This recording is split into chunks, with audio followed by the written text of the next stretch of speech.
She's been singing the blues, R&B, folk, and country for over 50 years, and today continues to spread the music as a member of the Blues Broads. This week, it's a 2012 archive interview with Tracy Nelson on the VVN Music Podcast.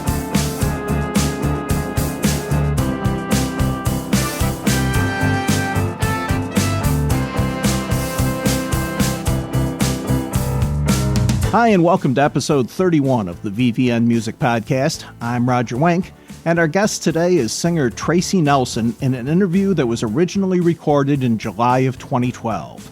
At the time, Tracy was promoting a brand new live album by the Blues Broads, made up of Nelson, singer-songwriter Angela Strehli, singer and founding member of Stoneground Annie Sampson, and Dorothy Morrison, the original lead on the Edwin Hawkins singer's Oh Happy Day. But Tracy's career had already traveled on over a 50-year road, including a folk music album recorded while she was still in college, through influences in the blues clubs of Chicago, her group Mother Earth, and over a dozen solo albums across a number of genres. As with our other archive interviews, these were not originally recorded for broadcast or streaming use, so sound quality is a bit below what we normally present. I know that a lot of people think of you as a blues singer, but you prefer to be thought of as an R&B singer instead. Well, somehow, it seems more the style of what I've always done, but then I say that and then I make a classic blues record, so I understand why people say that, and any more R&B, it means a whole other thing than it does to me. To me, R&B is what was coming out in the late 50s, early 60s. I would agree completely with that. That's what I think of when I think of soul and R&B. I don't think of it as what they call R&B today. Yeah, Janet Jackson is not an R&B singer. I'm sorry. I know, and you just basically said it, that you've kind of emphasized blues in the last few years between your last album and your work with the Blues Broads. Mm-hmm. Is that really the direction you want to go at this point, or? Well, no, because Blues Broads, we call ourselves the Blues Broads because it just sort of was a name we started using and it stuck. But we do a whole variety of stuff. The set is at best half blues and the rest is gospel and R&B. So once again, it's a convenient catch-all. And, I've been called a lot worse than a blues singer, so I'm not really complaining. But that's just kind of seems to be where things settle in. Way back in the beginning, when you were a teenager, I know that you said that you first listened to R&B on a station, I think it was Madison, Wisconsin. I don't know how lucky you are that you had an R&B station in a city like Madison. We didn't. No. This is really just a really strange story, and I wish somebody would make a movie or write a book about this. WLAC came out of Nashville. And during the day, it was just a traditional AM station. And at night, these wild men, John R. and Hoss Allen and Gene Nobles, started broadcasting black music. And they were all white, but they came across on the air as black DJs. And they just saw, an empty hole and filled it with black music, and it was one of those. Split signal now means something different, but I'm not sure if that's the right description of it, but it was a giant signal that covered a good bit of the country. It made it up to Madison at night, when the weather was clear. So that's how I happened to be able to hear that music, was because this crazy little station out of Nashville, Tennessee, quixotically broadcast black music, and we got it in Madison. There was a station out of Chicago we got occasionally, I think it was WLS, that had some black music too, but this was just, nonstop from 9 through the night. And Sundays they broadcast gospel music, and, it was just a treasure. Right, because I was going to say, we didn't get anything like that in Rochester till the early 70s, and then the golden days had passed by. I know a lot of people, I know people from Boston who used to get it. It bounced around the country, so, it really, and I know, I hardly know any musicians who didn't at some point, tune into that. They just found it and heard about it, found it, and listened to it. I was fortunate enough to get to know. I met John R. when I first moved to Nashville, but I really became friends with Hoss Allen, who was just a jewel of a guy, and just the stories he used to tell about, those days were just priceless. What actually drew you to that particular sound, and were there particular artists that really influenced you from that? Well, the artists that I loved influenced me in the sense that I then started, I'd hear them do a song that I loved and I'd try to do it. I get asked that question all the time, and I'm sure a lot of most white musicians who settle in on black music get asked the question, and I defy anybody to come up with a good answer. I mean, they're just, it's like anything that you're drawn to. It's nothing concrete. It just grabs you or it doesn't, and that music just totally captured me, and I couldn't begin to explain why. Maybe a shrinker could, but I certainly can't. I can actually understand that because, I was originally drawn to doo-wop and then brought over into, stacks and so forth. So. And why? I mean, there's not really a reason. It just happened. I think there's an emotion in the music that's different than, and not to put them down or anything, but there's an emotion in R&B music that's different than, say, the Beach Boys or somebody like that. Mm-hmm. Yeah, I expect that's part of it. There's emotion in a lot of different kinds of music. And when I think about, like one of my favorite records to listen to when I was really getting into music was that Bulgarian folk record, the women's choir from Bulgaria. I listened to that record over and over and over and over again. And that, I'm sure, was the same kind of a thing. I couldn't understand a word they were saying, but it was just, the emotion really does grab you, and I loved that record. In fact, I'm sure I can replace it. And I used to have it on vinyl, but I bet you can still get it on CD. And that was just it was just a wonderful record to listen to. Well, your first album was folk blues, so you had a little bit of influence from both sides there. Was that before you went to Chicago, or?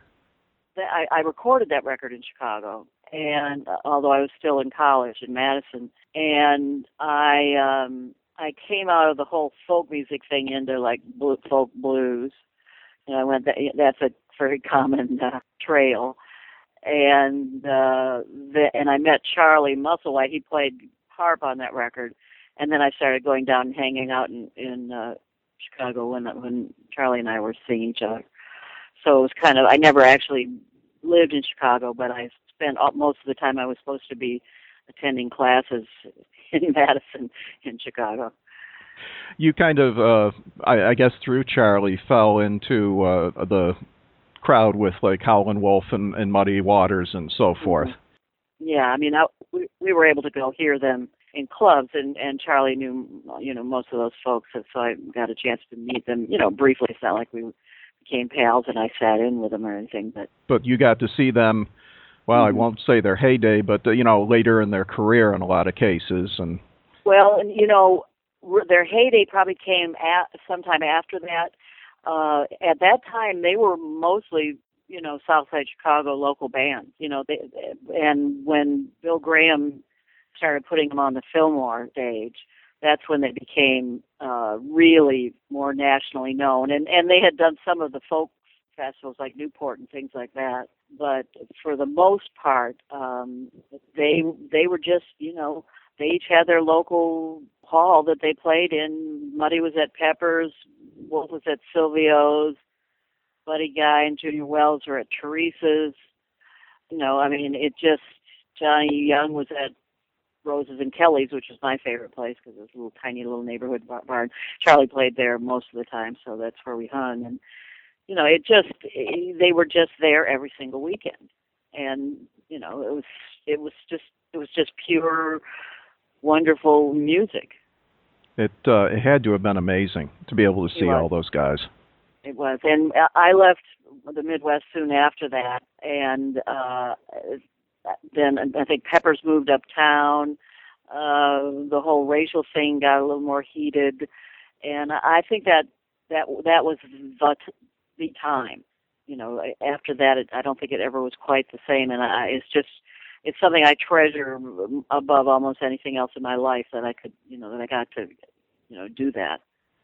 What made you move then from there to San Francisco?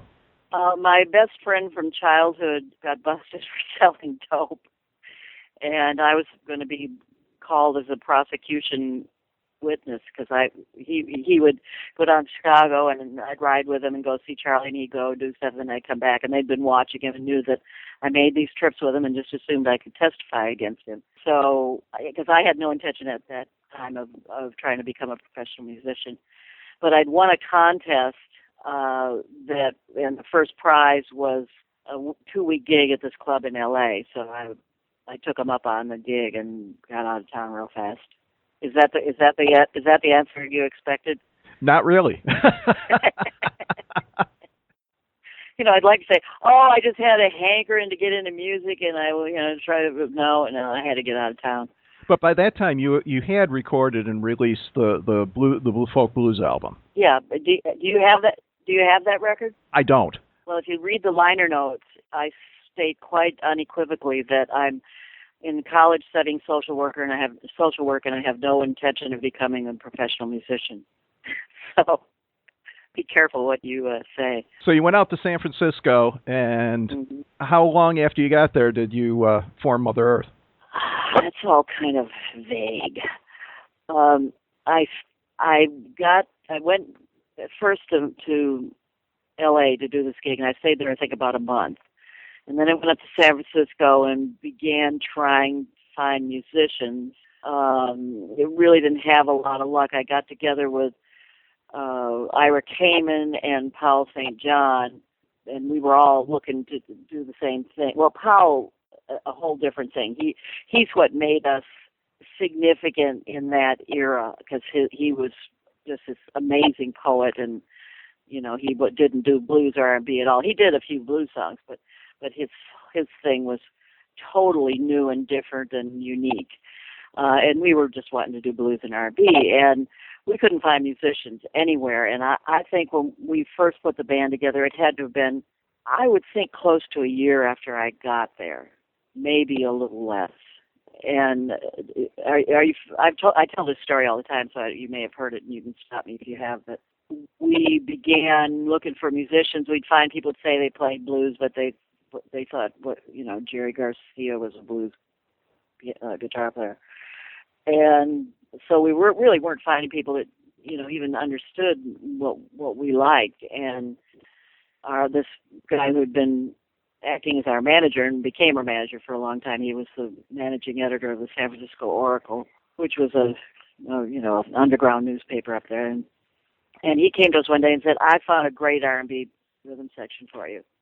I said, "Great, where'd you find these guys?" He said, "Oh, they're all from Texas." And I said, "No kidding, I can't believe it. I've been looking for these people like this the whole time I've been here." And he said, "Yeah, well, essentially it's Doug Somm's rhythm section."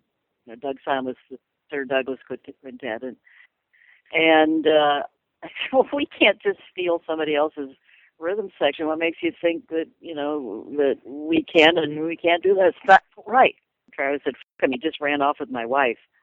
So we ended up with these great guys from South Texas who were just, George Raines, who plays with Jimmy Vaughn now and is part of the whole Anton's Blues thing. And so, yeah, George Raines and Wayne Talbert, who was this amazing, wonderful piano player and singer. He, unfortunately, was a pretty bad junkie and is no longer alive. But, so that was when the band came together. And I think that had to have been close to a year after I got there. So I got there in '66, it may have been '67 when we really got together and started actually doing gigs. So you were only there for, about a year or two playing gigs before you went to Nashville then? We moved to Nashville February of '69. We ended up there, a tour there, and decided to record at Bradley's Barn. Harvey Mandel had told us he did a record there, and it was a great studio, and the musicians were great, and blah, blah, blah. So we decided to just kind of stay there an extra month or two when we ended the tour. We rented an old farmhouse near the studio, and so we did the record, and everybody else went home, and I stayed because we had another month's rent on this farmhouse, and I just loved it. I just loved Nashville, and I never liked San Francisco. It was really, and especially at that point, had gotten to be not so great. I mean, there's just too much drugs, and it was really starting to get really seedy, and the whole scene. So I just very happily decided this is perfect. It's it's it's closer. It's almost the Midwest. It's closer to all the gigs we're doing, and it's cheaper to live here, and there's studios here. Why not just move here? So we did. All except the two black musicians in the band.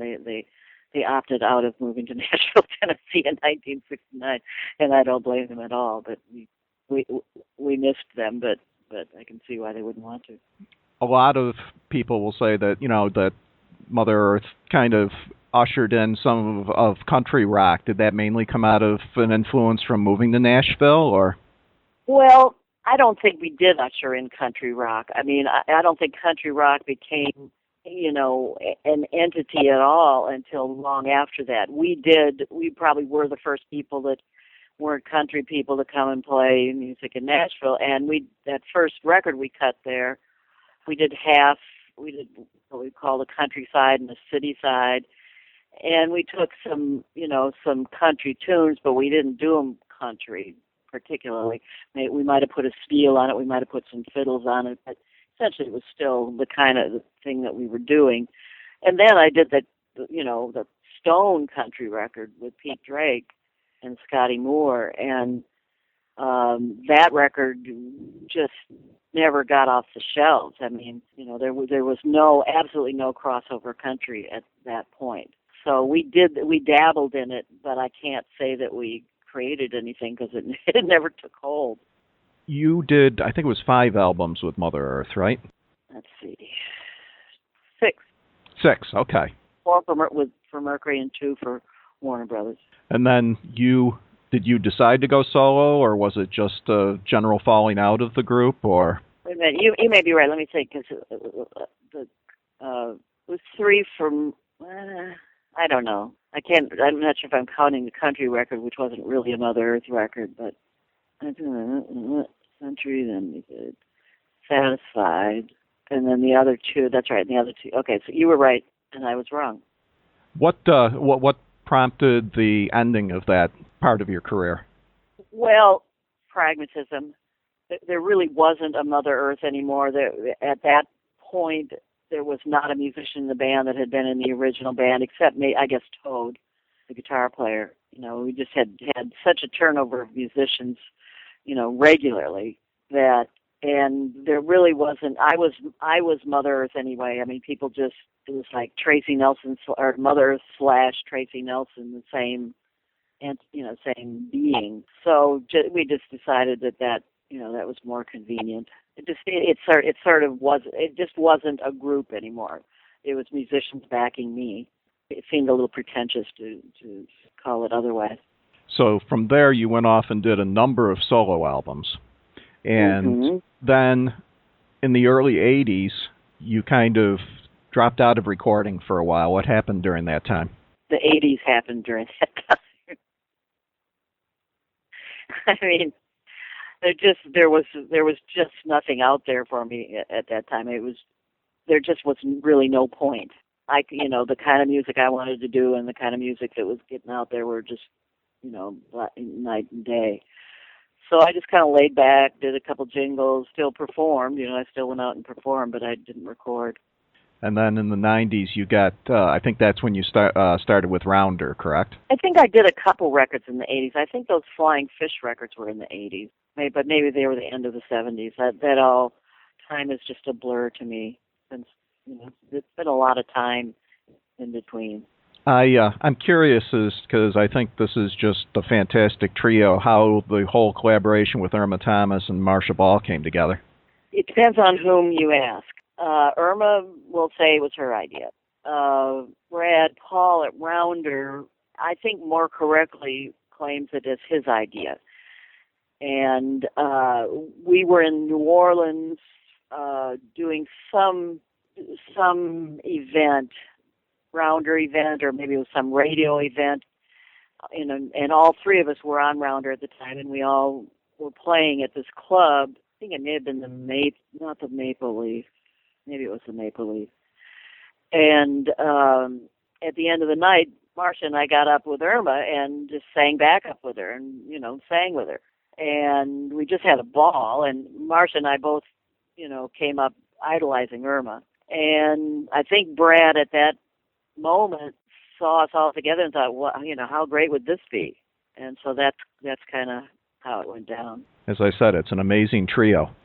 It really worked in a really odd way, and I just don't, we're all so different in our styles. Irma and I more close because I copied her for a very long time. I hoped at that point I'd gotten away from it, but she was such a strong influence on me, and I guess that's the deal. She was such an influence on both Marcia and I that it was real easy to slip into something where we all were blending well. And it's my favorite thing to do. This thing that I'm doing now with the Blues Broads, to me that's what I want to do. I love singing harmonies. I love singing, having a group of people singing together. That's what I love. Singing solo is not nearly as gratifying and moving to me as having, voices in harmony.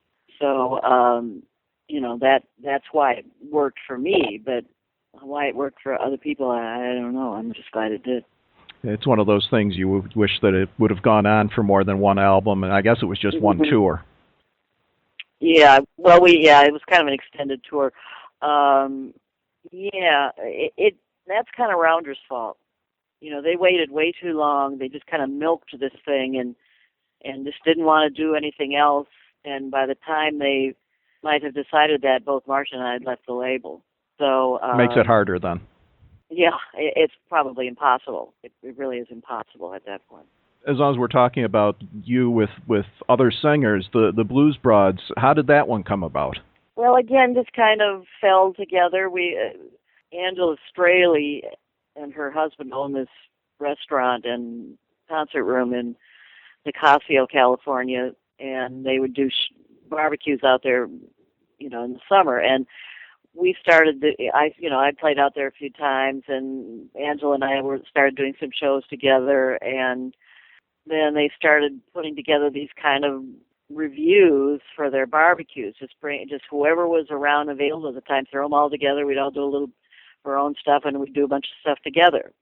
So it just started as being a annual or semi-annual event at the Rancho, and then it just started working so well. And when it was always Angela and I and Annie Sampson. It was always Angela and me. I'm sorry, I'm a grammar Nazi. And Annie Sampson. When Dorothy Morrison came in, agreed to be part of this thing, which just stunned me. I spent, an inordinate amount of time singing along with her on "Oh Happy Day," on record. And I just was stunned when Angela called and said, Dorothy's going to be part of this thing. And when the four of us, it had been, Maria had done it a few times, Carlene Carter had done it a few times. We had a lot of different singers coming and going. But when Dorothy came into it, it just really solidified.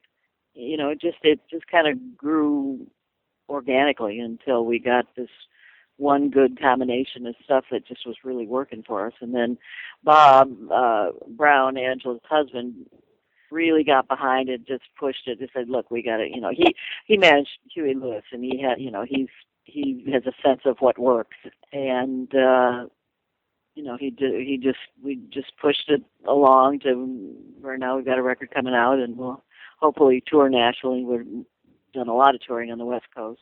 I was going to say, I noticed most of your touring is out on the West Coast. Yeah, it's because that's where everybody lives, and we're a big group, and it's it's expensive. It is. So you have a new release coming for that group in September? Yeah, it's a CD DVD. What about you as far as solo work? Do you have? I know that you've had kind of some upheaval in your life since the time of recording your last album. Do you have anything coming down the line? No, because this thing we're going to really hump this thing through the next festival season, which means next summer. And then I might think about doing another record, at that point. Right now, when I think about doing records, I want to do stuff I've never done before. And it's getting harder and harder to get anybody interested in that. If I do another record, they're going to want me to do another blues record, and there's just stuff I haven't done yet, and I'm anxious to get it done. So we'll just see how that shakes down, and I might self-release, and I got a book I've got to finish, and I just got stuff to do that probably will get in the way of recording for a while. I was going to ask you, I mean, you've had this fantastic career, or as you put it, you survived, and worked with so many great other artists in your career. Are you putting this together, the memoir of it? No, not a memoir. I'm writing what I hope will be a series of autobiographical murder mysteries. I stole the idea from Kinky Friedman. He's written several books that are, it's all true stuff or mostly true stuff, and that he weaves a murder mystery into it. And that's what I'm trying to do with these books. It's fun, and I kill people that like if I have a long-lasting grudge against somebody, I kill them in the book. And it's just it's great fun. There's a certain psychological advantage there. I would imagine. Have you ever thought about doing a memoir? I mean, you've memoir, no. Everybody and their dog writes a memoir. They do, but you've worked with so many other legendary artists that it's. I'll throw it out. I think people would be interested. I'll just say that. That's why I'm doing these murder mysteries, because it's fiction. So I don't feel like I'm, digging dirt on people. If I want to snipe at somebody, or if I want to report something that somebody else may not consider to be very complimentary, I can couch it in fiction and not be pointing my finger at this person. They were an asshole for this reason. As fiction, I can play with it as much as I want to, and it's fiction. It would make me very uncomfortable. The really interesting things about my life, it would make me very uncomfortable to put that out in print. I just think it would be fair to other people. So that's kind of, and if I didn't do that, then it would be a really boring book. So, never say never. I said I'd never become a professional musician. So, who knows? Well, there you go. I know your voice is, a little bit lower than it used to be, but the strength is still absolutely there. Is there anything that you've done to preserve your voice over the years? Well, I know what hurts it, and I don't do that. And now, lately, the last 4 or 5 years, I actually warm up a little before I sing, which I never used to do. So I know a few tricks about preserving my throat. But I think part of it is I'm kind of a freak of nature. I mean, my vocal cords are just different than a lot of people's.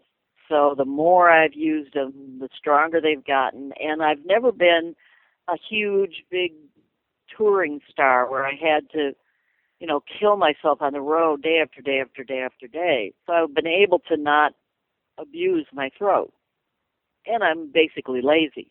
So I think for that reason, I still have throat.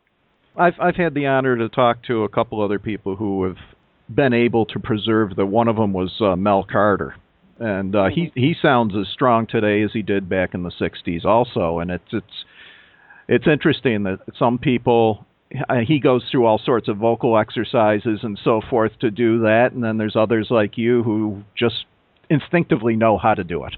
Well, it's not instinctive. I mean, when I was first starting out, I had laryngitis all the dang time. But I began to learn what to do and what not to do. The first thing I learned what not to do is drink. Drinking and singing don't go well together, at least for me. I mean, it made it harder to sing, and it made my throat less resilient. And so you just kind of learn what to avoid. But it's also a matter of, I mean, I wonder how Linda Ronstadt retained her beautiful, wonderful voice, because she worked hard all the time. And she smoked cigarettes. Yeah, no, I was thinking more instinctive along the lines of what you said, is that you've learned what not to do and that you just don't do it. Yeah, it's like the old joke. You go to the doctor, says, "Hey, doctor, it hurts when I do this," and he says, "Don't do that." I mean, it's you do that once, you tear your cord, your horse for a week, and you realize, okay, I'm not going to sing that particular note that particular way ever again. I think we are seeing more and more artists now who are having to drop out of things for a while because they have torn or they've gotten vocal nodes and things like that. So I've never had nodes, weirdly enough. Any particular artist of today that really impressed you? I was thinking along the lines of somebody like Susan Tedeschi or someone like that. If I were to pick somebody out to be in different areas, I really like Christina Aguilera. I like the way she sings. I like the way she presents her song. I like hottest artist in the earth right now, probably Lady Gaga. I like her singing. I don't only like her singing, I love her singing. I think she's a great singer. You know, a lot of people compare her to Madonna, but she has a better voice, and she's also a musician. She plays wonderful piano. She's a real musician, not just a poser. And so she does all this theatrical stuff that is kind of similar to what Madonna used to do. But forget that. It has nothing to do with music. Musically, she's real. She has talent. She writes well. Her tracks are fantastic. Her vocal performance is fantastic. And, so that's kind of, and there are people I hear that I really love that and then I forget who they are. Who was that person I heard that I really, dug? But they don't stick with me unless I'm hammered over the head with them. Much of Tracy Nelson's catalog remains in print, as does the Blues Broads' great live album. We'll be back soon with more editions of the VVN Music Podcast with Cindy Lee Berryhill, Michael Schenker, and Steve Hackett. Remember that you can hear the VVN Music Podcast via iHeartRadio, YouTube, iTunes, Stitcher, Libsyn, and the VVN Music website. For the latest news on the veteran artists of rock, pop, soul, country, folk, and blues, go to vvnmusic.com. If you have any comments or questions about the website or this podcast, please send them to vvnnetwork@gmail.com. Our theme music is performed by Yahar. The interview for this program was originally recorded on July 13th, 2012. The VVN Music Podcast is a production of the VVN Network, copyright 2017.